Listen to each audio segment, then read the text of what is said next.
আসসালামু আলাইকুম। ইফতারের জন্য মাত্র ১০ মিনিটে ঝটপট তৈরি মুচমুচে ডিমের চপ বা ডিমের পাকোড়া। ডিমের চপ আমরা অনেকে অনেকভাবে তৈরি করে থাকি, তবে আমার কাছে এভাবে তৈরি করলে মনে হয় সময়টা কম লাগে আর ডিমের চপগুলো কিন্তু অনেক বেশি ক্রিস্পি হয়।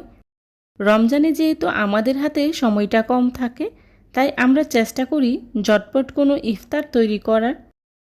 তাই আমার কাছে মনে হয় এই ডিমের চপগুলো হতে পারে একদম ঝটপট একটা আইটেম। আজকের মুচমুচে ডিমের চপ তৈরি করার জন্যে প্রথমে আমি বেসনের গুলাটা তৈরি করে নিচ্ছি। তার জন্যে একটি স্ট্যানারে নিয়ে নিচ্ছি 2 কাপ বেসন। এখন বেসনটাকে আমি খুব ভালো করে চেলে নিচ্ছি। বেসনটাকে এভাবে চেলে নিলে বেসনের গুলাটা একদম স্মুথ হয়, কোনো লাম্পস থাকে না। এখন এর মধ্যেই দিয়ে দিচ্ছি 1/4 কাপ চালের গুঁড়া। আমি এখানে চালের গুঁড়াটা ব্যবহার করেছি, তবে আপনারা চাইলে কর্নফ্লাওয়ারও ব্যবহার করতে পারেন। দিয়ে দিচ্ছি লবণ 1/2 চা চামচ, হলুদের গুঁড়া 1/2 চা চামচ, মরিচের গুঁড়া 1/2 চা চামচ। মরিচের গুঁড়াটা আপনারা আপনাদের টেস্ট অনুযায়ী ব্যবহার করবেন। এবার সব কিছু আমি একসাথে খুব ভালো করে মিশিয়ে নিচ্ছি, যেন শুকনা মশলাগুলো কোথাও দলা বেঁধে না থাকে। এখন নর্মাল টেম্পারেচারে থাকা পানি দিয়ে আমি বেসনের গুলাটা তৈরি করে নিচ্ছি। এই ব্যাটার তৈরির ক্ষেত্রে একবারে বেশি করে পানি ঢেলে দেওয়া যাবে না, তাহলে ব্যাটারটা স্মুথ হবে না। অবশ্যই অল্প অল্প করে পানি দিয়েই একটা ঘন ব্যাটার তৈরি করে নিতে হবে, এতে করে ব্যাটারে কোনো লাম্পস থাকবে না। অল্প অল্প করে পানি দিয়ে এরকম ঘন একটি ব্যাটার তৈরি করে নিয়েছি। এখন ব্যাটারটাকে আমি 5 মিনিটের মতো ফাটিয়ে নেব, এতে করে ডিমের চপগুলো খুবই ফুলকো ফুলকো হবে। আমার বেসনের ব্যাটারটা তৈরি করে নেওয়া হয়ে গিয়েছে। আমি আমার একটি আঙুল ব্যাটারে ডিপ করে নিচ্ছি। আমার আঙুলে ব্যাটার কুট হয়ে আছে, তার মানে আমার ব্যাটারটা একদম পারফেক্ট হয়েছে। অন্যদিকে ডিমের চপ তৈরি করার জন্য এখানে আমি নিয়েছি 2টি সিদ্ধ ডিম।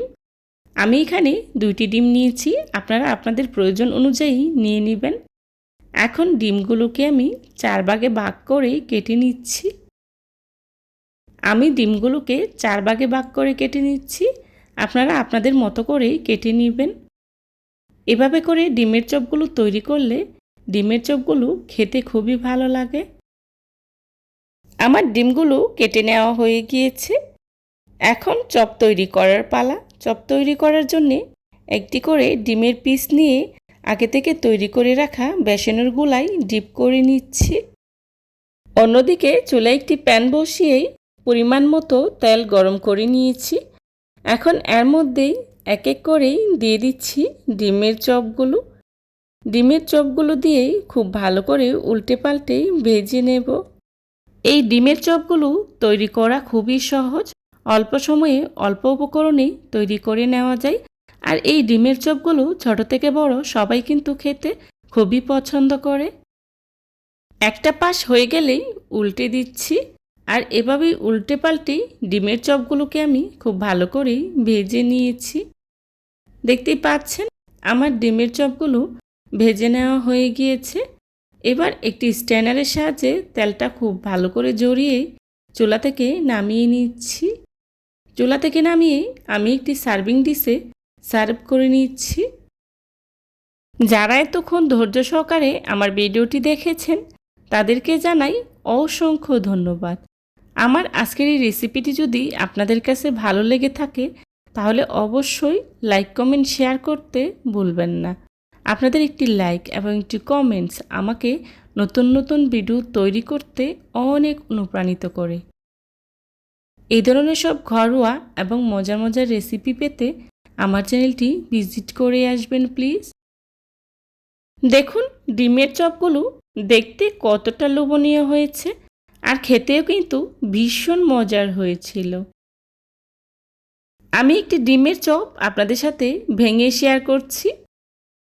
দেখতে দেখতে আমার রেসিপিটি যদি আপনাদের কাছে ভালো লেগে যায় তাহলে ফ্রেন্ডস অ্যান্ড ফ্যামিলির সাথে শেয়ার করবেন। আমার রেসিপিটা ফলো করে আপনারাও যদি বাসায় তৈরি করেন তাহলে আপনাদের ডিমের চপগুলো একদম পারফেক্ট হবে। আমার পরবর্তী রেসিপি দেখার আমন্ত্রণ জানিয়ে আজকের মতো এখানেই বিদায় নিচ্ছি। সবাই ভালো থাকবেন, সুস্থ থাকবেন। আল্লাহ হাফেজ। আসসালামু আলাইকুম।